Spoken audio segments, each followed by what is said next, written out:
ফেসবুকে বর্তমানে পিনাট বাটারের এমন অনেক লোভনীয় ভিডিও আমাদের চোখের সামনে পড়ে, তাই একজন সাধারণ ক্রেতা হিসেবে কিনে ফেললাম অনেস্ট রিভিউ দেওয়ার জন্য। তো আমি যদি সত্যি কথা বলি, মানে পিনাট বাটারের এমন এমন বিজ্ঞাপন গুলা ফেসবুকে আসলে বর্তমানে দেখা যাইতেছে যে যেটা দেখলে আসলে লোভ সামলানোর মতো না। তাই আমি অর্ডার করে ফেলি একটা ভালো, মানে নিউট্রোবাইটেরটা আমি শুনছি সবচেয়ে ভালো পেজ। ওটার মধ্যে অনেক লাইক আবার ভালো রিভিউ দেখছিলাম, কিন্তু ওটাতে একটু মানে অর্ডার দেওয়ার প্রসেসটা একটু অন্যরকম ছিল। এজন্য আমি ওটা স্কিপ করে আরেকটা পেজ দেখছি, ওটা তো ভালো রিভিউ সবার, মানে মানুষ ওই পেজ সম্পর্কে অনেক ভালো রিভিউ দিছে। দেখে পুরো পেজটা, তারপর আমি ওইটা থেকে এটা অর্ডার করি। অর্ডার করার পরে বাড়িতে এসে খুলি।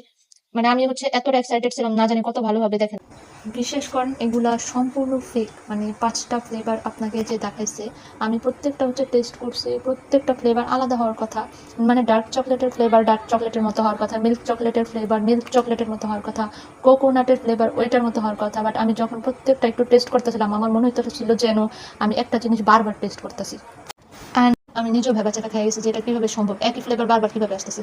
তো তখন বুঝতে পারছি যে বাহির দিয়ে যেমন দেখাইছে সদরঘাট, ভিতর দিয়েও সদরঘাট। আমি ভাবছিলাম ভিতর অন্তত ভালো হবে, কিভাবে হতে পারে। আমার অনলাইনের থেকে এখন বিশ্বাসে হারিয়ে গেছে।